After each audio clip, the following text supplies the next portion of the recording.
वो पहला इंसान था जो इस धरती पर चला था, पहला ह्यूमन। लेकिन दूसरों से अलग उसे सिर्फ एक चीज की चाह थी, बैटल। दुनिया बदलती गई, बीस्ट्स मर गए, एम्पायर्स उठे और गिर गए, लेकिन वो हमेशा अनचेंड रहा। 3 मिलियन साल तक उसने बस हंट किया, फाइट किया और खुद को इवॉल्व करता गया, जब तक कि वो इंसानियत से ऊपर उठकर एक गॉड नहीं बन गया, सुप्रीम गॉड, डिवाइन रेल्म का सबसे पावरफुल, सबसे अनबीटेबल बीइंग। उसने मॉन्स्टर्स, किंग्स, डीमंस, यहाँ तक कि गॉड्स को भी हरा दिया। लेकिन अब 1000 साल बीत चुके थे बिना किसी रियल फाइट के, और वो अपने थ्रोन पर बैठा हुआ बोर हो रहा था। नो फियर, शायद मैं बहुत पावरफुल हो गया, इसलिए कोई मुझसे लड़ने की हिम्मत ही नहीं करता। और तभी उसने एक रेकलेस फैसला लिया, वो अर्थ पर वापस आएगा।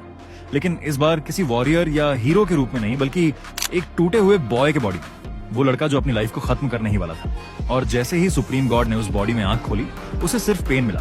हर जगह कट्स और ब्रूजेस थे, लेकिन मिलियंस ऑफ ईयर्स में पहली बार उसने पेन फील किया, और वो मुस्कुरा दिया।